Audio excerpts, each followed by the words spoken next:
Hello friends, welcome to my YouTube channel Kartik exam home.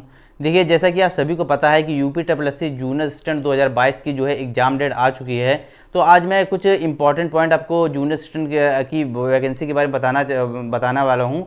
ठीक है, क्योंकि डेट तो आ ही चुकी है, एग्जाम डेट, और जो लोग सेलेक्ट हुए हैं उसमें मेरा भी सिलेक्शन हुआ है। ठीक है, तो मैं भी एग्जाम देने जाऊंगा, तो किस प्रकार से क्या स्ट्रेटजी रहनी चाहिए, किस प्रकार से टाइपिंग होती है, क्या क्या से मतलब कहते हैं, किस प्रकार से कौन कौन से बुक इंपॉर्टेंट रहेंगी अभी इस समय, क्योंकि ज़्यादा टाइम अब बचा नहीं है, और क्या किस प्रकार से जब रिटन एग्ज़ाम हो जाएगा तो किस प्रकार से आपकी टाइपिंग रहेगी। जितनी भी आपकी कन्फ्यूज़न है, क्योंकि लगातार वीडियो आ रहे थे खासकर टाइपिंग से संबंधित, जूनियर स्टूडेंट की टाइपिंग से संबंधित, तो आज सारे इसके कहते हैं यहाँ पर क्लियर हो जाएंगे।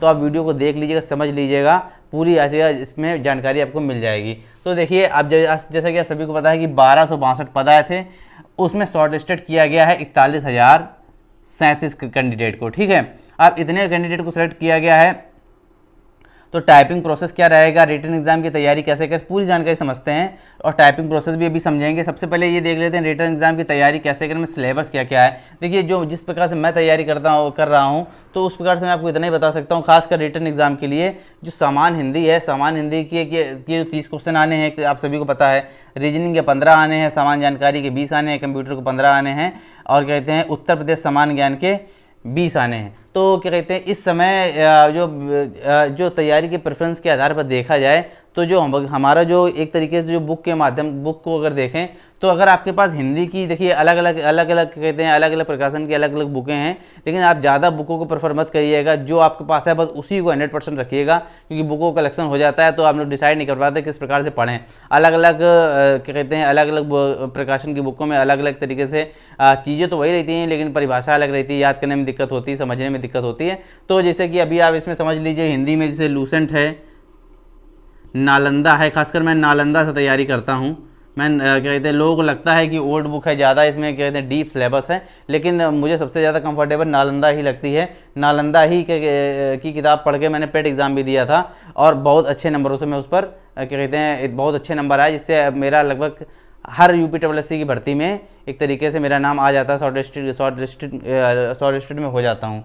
और क्या कहते हैं, रीजनिंग के बारे में तो मैं आपको इतना बोलना चाहूँगा, रीजनिंग की आपके बुक हो तो उससे तैयारी कर सकते हैं, लेकिन अगर आप प्रीवियस ईयर क्वेश्चन लगाएंगे यूपीएससी के रीजनिंग से, तो आपके लिए ज़्यादा फायदेमंद होगा। जैसे कि अभी हाल ही में वीडियो का एग्ज़ाम हुआ है, तो ना रीजनिंग इतनी कठिन आई, ना क्या कहते हैं हिंदी इतनी कठिन आई। तो आप नॉर्मल तरीके से समझ लीजिए कि अब जो यूपीएससी है पहले के हिसाब से पेपर नहीं ले रहा है। जैसे 2018 में उसने पेपर लिया था वीडियो के एग्ज़ाम का, तो बहुत डीप उसने पूछ दिया था, बहुत कठिन एग्ज़ाम था। इस हिसाब से अब पेपर नहीं बन रहा है, तो मतलब इतना कहा जा सकता है कि जो एग्ज़ाम होगा हमारा वो मॉडरेट लेवल का जरूर होगा, लेकिन हार्ड नहीं होगा, इजी टू मॉडरेट लेवल उसको हम कह सकते हैं, ऐसा पूरा अनुमान है। तो क्या कहते हैं, अगर आप रीजनिंग की प्रैक्टिस से प्रीवियस प्रैक्टिस सेट अगर आप लगा रहे हैं, तो बस वही एक तरीके से मुझे लगता है कि कंपलसरी रहेंगे। सामान्य जानकारी के लिए देखिए, जो आपके पास किताब हो, खासकर जो मैं इसमें प्रेफर कर रहा हूँ, घटना चक्र को ज़्यादा प्रेफर कर रहा हूँ। घटना चक्र भी आती है सामान्य जानकारी के लिए, और क्या कहते हैं जो लूसेंट है वो तो है, लेकिन घटना चक्र और लूसेंट दोनों मिला के मैं तैयारी एक तरीके से कर रहा हूँ, तो लूसेंट और घटना चक्र इसमें फ़ायदेमंद रहेगी। कंप्यूटर के लिए भी लूसेंट की आती है, 1 लाइनर आती है लूसेंट की, उसी से मैं लूसेंट भी पढ़ता हूँ, कंप्यूटर भी पढ़ता हूँ, और जो उत्तर प्रदेश सामान्य ज्ञान है इसके लिए भी घटना चक्र प्रेफर करना ज़्यादा सही समझते हैं। ठीक है, तो घटना चक्र तो मतलब आपके हिसाब से भी अलग अलग किताबें होंगी, जो अच्छा लगता है उस प्रकार से तैयारी करिए। देखिए, जो इस बार कैंडिडेट बैठ रहे हैं वो नॉर्मल कैंडिडेट नहीं है, पढ़े लिखे हैं सबके सब, और क्या कहते हैं एक एग्ज़ाम निकाल के क्या कहते हैं अपने मेंस एग्जाम में बैठ रहे हैं, तो सब के सब अच्छे से तैयारी करके जाएंगे। और जो पोस्ट है ये जूनियर स्टूडेंट की बहुत अच्छी पोस्ट है, टेबल जॉब है, इसमें मतलब कोई ज़्यादा भाग दौड़ नहीं है, तो एक तरीके से बहुत कॉमन जॉब है, और बहुत कहते हैं आरामदायक ये पोजीशन है। अब ये समझ लीजिए कि इतना तो समझ लिया है, 100 नंबर का क्वेश्चन, 100 क्वेश्चन आएंगे, 100 नंबर का आपका जो है पेपर होगा। अब जो मेन बात है खासकर टाइपिंग को लेकर, वो समझ लीजिए, ज़्यादा ज़रूरी है। अब टाइपिंग को लेकर देखिए, जितनी भी कन्फ्यूजन है सब समझ जाएंगे। टाइपिंग की पूरी जानकारी देखिए, हिंदी टाइपिंग पहले बात तो एक सवाल ये है कि हिंदी में टाइपिंग होगी, इंग्लिश में टाइपिंग होगी, तो उसका जवाब ये है कि भैया दोनों में टाइपिंग होगी, जूनियर असिस्टेंट दोनों में आपके कहते हैं UPSSC है वो दोनों में टाइपिंग कराता है। ठीक है, तो 5 मिनट आपको हिंदी में मिलेंगे, इंग्लिश में मिलेंगे, और 5 मिनट आपको हिंदी में मिलेंगे। फ़ॉन्ट किस प्रकार से रहेगा, तो देखिए इंग्लिश का फ़ॉन्ट की तो कोई दिक्कत है नहीं है, लेकिन जो हिंदी का फ़ॉन्ट है उसके 2 फ़ॉन्ट हैं अलग अलग, एक है इनस्क्रिप्ट, एक है फ़ॉन्ट की समझ लीजिए INCRIPT, एक इनस्क्रिप्ट है और दूसरा है कुर्तिदेव। राइटिंग में मत जाइएगा, थोड़ा सा समझ लीजिए, बताने की कोशिश कर रहा हूँ। तो वहाँ पर जब आप जाएंगे हॉल के अंदर जाएंगे जहाँ पर आपकी टाइपिंग होगी, तो वहाँ पर आपसे पहले पूछ ली जाएगी कि भैया इनस्क्रिप्ट वाले कौन से कैंडिडेट हैं और कुर्तिदेव में जो करेंगे टाइपिंग वो कौन से कैंडिडेट हैं। वहाँ पर अलग अलग कर लेते हैं, अलग अलग बैठाल देते हैं, तो आपको कोई दिक्कत वाली बात नहीं है। जो मतलब जो कन्फ्यूज हो रहे हैं कि ऐसा तो नहीं मुझे इंग्लिश इनस्क्रिप्ट फॉन्ट मिल जाएगा, मैंने कुर्तिदेव तैयार किया है, वो लोग सोच रहे हैं कि मैंने क्या कहते हैं कुर्तिदेव तो नहीं तैयार किया, इनस्क्रिप्ट तैयार किया, मुझे कुर्तिदेव फॉन्ट मिल जाए, ऐसा कुछ नहीं, वहाँ पहले पूछ लिया जाता है, कोई दिक्कत की बात नहीं होती है। तो इस चीज़ को आप क्लियर कर लीजिए, फ़ॉन्ट में कोई दिक्कत नहीं होगी, जो आपको पसंद आ रहा है, जो सरल लगता है, जैसे कि मुझे इनस्क्रिप्ट सरल लगता है, मुझे इनस्क्रिप्ट अच्छा सा आता है। और टाइपिंग की आप चिंता भी मत कीजिए, अभी अगला वीडियो में टाइपिंग पर ही लेके आऊँगा, किस प्रकार से टाइपिंग सीखनी है। आप जीरो भी होंगे ना तो भी आप महीना 1.5 महीने के अंदर पूरी स्पीड पकड़ लेंगे, पूरी जितनी टाइपिंग स्पीड मांगी गई है तो पूरी तरीके से आप तैयार कर लेंगे। तो मैं अगला वीडियो उसी पर लेके आऊँगा, आपको पूरा क्या कहते हैं ऑनलाइन कंप्यूटर पर समझा दूंगा, किस प्रकार से आपको ऑनलाइन टाइपिंग सीखनी है, किस प्रकार से प्रैक्टिस करनी है, किस प्रकार से आपको कहाँ पर जाके प्रैक्टिस करनी है, क्या कहते हैं किस प्रकार से आपको सर्च करना है प्रैक्टिस के लिए, पूरी जानकारी मैं उसके लिए आपको दे दूँगा। अभी फ़िलहाल इतनी समझ लेते हैं। देखिए अब ये भी स्पीड के बारे में जान लेते हैं। स्पीड 30 चाहिए आपको इंग्लिश के लिए और हिंदी के लिए चाहिए आपको 25। अब टाइपिंग काउंट कैसे होती है ये भी समझ लीजिए।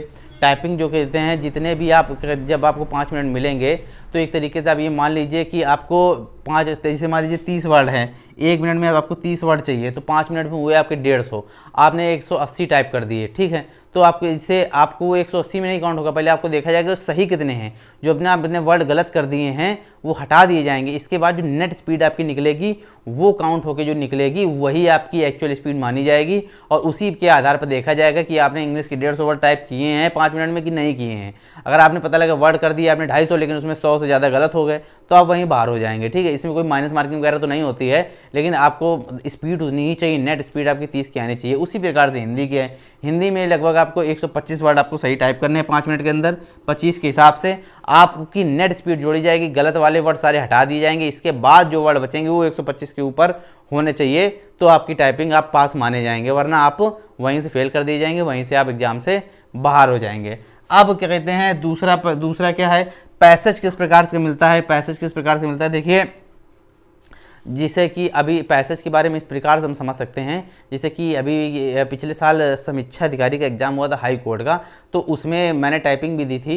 तो उसमें क्या कहते हैं जब टाइपिंग कराई गई तो हमको टाइपिंग का जो पैसेज मिला वो एक कोर्ट ऑर्डर था। जिस प्रकार से कोर्ट में मतलब जो फैसले सुनाए जाते हैं उसी में मतलब जो सुनवाई होती है उसी प्रकार का एक ऑर्डर था, उसी को हमको टाइप करना था, ठीक है। तो उसी प्रकार से मतलब आप ये जैसे आप जूनियर असिस्टेंट की भर्ती में जा रहे हैं तो किसी आपको डिपार्टमेंट का ही कोई ऑर्डर या कोई डिपार्टमेंट का कोई केस को लेकर संबंधित ऐसा पूरा मतलब संभावना है, उसी प्रकार से आपको एक पैसेज दिया जाएगा। जैसे मान लीजिए सेल टैक्स से संबंधित हो, जैसे मान लीजिए इसमें जो विभाग होते हैं UPSSC के माध्यम से, ठीक है, RTO संबंध, मतलब उस तरीके से एक तरीके का पैसेज मिलेगा जो किसी न किसी विभाग से लिंक्ड होगा। ऐसा मेरा पूरी संभावना है आने की, मैं हाई कोर्ट के आधार पर बता रहा हूँ, ठीक है। तो आप समझ रहे होंगे मैं क्या कहने की कोशिश कर रहा हूँ। तो एक तरीके से आपको एक ऑर्डर होगा या कोई केस होगा या कोई मामला होगा, उसी प्रकार से आपको फॉन्ट मिलेगा, जिस प्रकार से आपको जब आप ड्यूटी करेंगे जाके तो वहाँ पर आपको किस प्रकार से टाइपिंग करनी है, किस प्रकार का मतलब मैटर टाइप करना है, उसी प्रकार का एक मैटर आपको मिलेगा हिंदी में टाइप करने के लिए,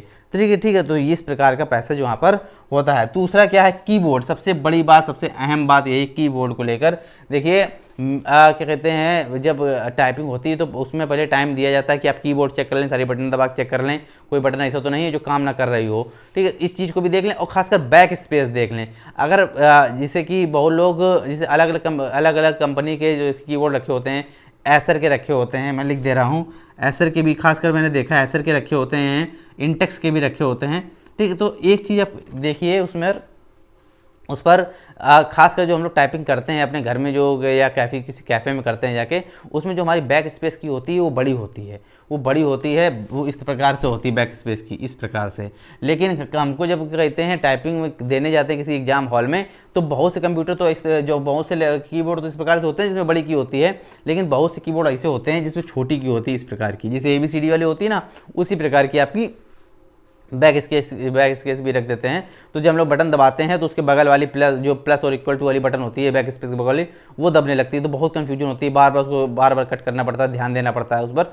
तो आप ये चेक करिएगा कि अभी आपकी जो टाइपिंग आप कर रहे हैं वो किस प्रकार की, मतलब किस प्रकार के कीबोर्ड पर आप कर रहे हैं, तो वहाँ पर भी प्रेफर करिएगा कि आपको वही कीबोर्ड मिल जाए। अगर आपको नहीं मिल पा रहा है वो कीबोर्ड जिसमें आप बैठे, तो आप चेंज भी करा लीजिएगा, एक्स्ट्रा कीबोर्ड भी वहाँ होते हैं, ठीक है। तो वहाँ कहीं के आप चेंज भी करा सकते हैं कि मैडम ये कीबोर्ड गड़बड़ है या कुछ भी कहीं के, तो वहाँ पर चेंज करा लीजिएगा। लेकिन इस प्रकार से कीबोर्ड रखिएगा कि आपको बैक स्पेस दबाने में दिक्कत ना हो, क्योंकि सबसे ज़्यादा टाइपिंग में हम लोग बैक स्पेस का ही इस्तेमाल करते हैं, कितनी भी अच्छी टाइपिंग हो किसी की भी, लेकिन वहाँ पर जब हड़बड़ाहट होती है, जहाँ पर थोड़ा सा नर्वसनेस होती है, थोड़ा सा दबाव होता है, तो हम लोग बैक स्पेस वहाँ इस्तेमाल करते हैं। और बैक स्पेस की अगर गलत इस्तेमाल, बैक स्पेस ही गलत कर रहे हैं, उसको बैक स्पेस को भी संभाल रहे हैं, तो आपकी टाइपिंग स्पीड भी कम हो सकती है, आपकी एक्यूरेसी भी घट सकती है, आप टाइपिंग से बाहर भी हो सकते हैं। तो इस चीज़ का बड़ा ध्यान रखें, कीबोर्ड उसी प्रकार का प्रेफर देखें वहाँ पर जिस प्रकार के कीबोर्ड पर आप टाइपिंग करते आ रहे हैं। हाँ, मतलब कीबोर्ड का साइज अलग हो, वो अलग हो, वो कोई मैटर नहीं करता है, लेकिन खासकर बैक स्पेस की मैंने अनुभव किया है,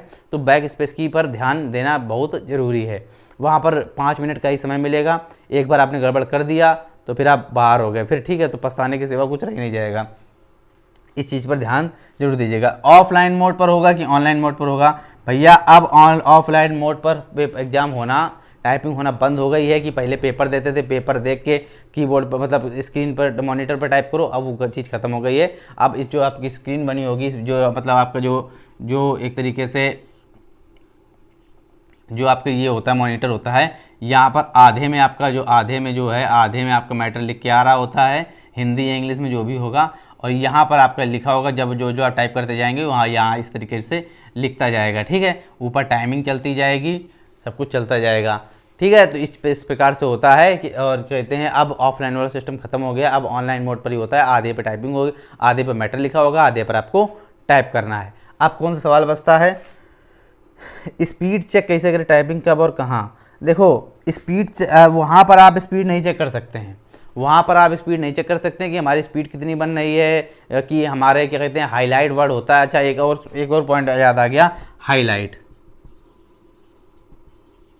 देखिए, जैसे कि हम लोग टाइपिंग टाइपिंग मीटर पर जब सीखते हैं, अलग अलग फ़ॉन्ट होते हैं, अलग अलग ऐप, मतलब जब हम लोग डाउनलोड करते हैं, जब हम लैपटॉप पर सीखते हैं, सिस्टम पर सीखते हैं, तो टाइपिंग मास्टर पर सीखते हैं, टाइपिंग मीटर पर सीखते हैं। तो वहाँ पर जब हम लोग टाइपिंग सीखना शुरू करते हैं, तो हम लोग जिस वर्ड को टाइप कर रहे होते हैं उसमें एक अलग से हाईलाइट होता है, ग्रीन कलर का, रेड कलर का, ठीक है। तो वो अलग से हाईलाइट होता हुआ जाता है, स्पेस दबाते हैं तो हाईलाइट आगे बढ़ जाता है, अलग वर्ड पर चला जाता है। अगर वर्ड गलत हो जाता है तो वो वाला ग्रीन जो रेड से चल रहा था, वो जो वर्ड हमने टाइप किया गलत टाइप हो गया, वो रेड हो जाता है। वहाँ ऐसा कुछ नहीं होगा, वहाँ नॉर्मल चलेगा, बिल्कुल ब्लैंक, ठीक है। जो आप लिखोगे बस वही लिखता चलेगा, कुछ नहीं दिखाएगा आपको, ना रेड दिखाएगा ना ग्रीन दिखाएगा, कुछ ऐसा नहीं दिखाएगा, ना आपकी बीप होगी गलत वर्ड पर, ना कोई बीप होगी, कुछ नहीं होगा। जैसे हम लोग कभी कहते हैं एक आवाज़ सी आ जाती है जब हम लोग कोई गलत वर्ड टाइप करते हैं, मतलब सीखते हैं, मतलब प्रोसेस पर ऐप के माध्यम से जब कोई चीज़ को सीखते हैं, टाइपिंग सीखते हैं, तो जब गलत वर्ड टाइप कर देते हैं तो एक बीप आती है, वहाँ कुछ नहीं, वो जो आप टाइप कर रहे हो वो लिखता चला जाएगा बस, बाकी वह बाद में चेक होगा कि आपने कितना सही किया कितना गलत। तो इस चीज़ का बड़ा ध्यान रखें, हाईलाइट कुछ नहीं होगा, बिल्कुल नॉर्मल रहेगा। जो आपको पैसेज मिलेगा वही आपको नीचे टाइप करना है, और कुछ आपको नहीं दिखाएगा, जिस प्रकार से ऊपर लिखा उस प्रकार से नीचे लिखता चला जाएगा बस, ठीक है। इस चीज़ को समझ गए होंगे।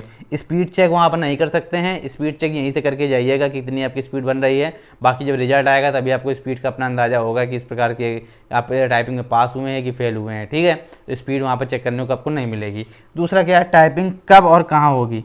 देखिए, रिटन एग्ज़ाम हो जाने दीजिए, रिजल्ट और टाइपिंग, जब रिटन एग्ज़ाम से रिजल्ट के बीच का जो समय है, और रिजल्ट आने के बाद में टाइपिंग डेट का आने का जो समय है, उसके बीच में थोड़ा सा अंतर रहेगा। करीब मतलब एग्ज़ाम होने के बाद ये समझ लीजिए कि 1-2 महीने के बाद तो रिजल्ट आ पाएगा, 2 महीने के बाद ही मान लीजिए रिजल्ट आना, मतलब एग्ज़ाम होने के 2 महीने बाद तक रिजल्ट आ जाएगा।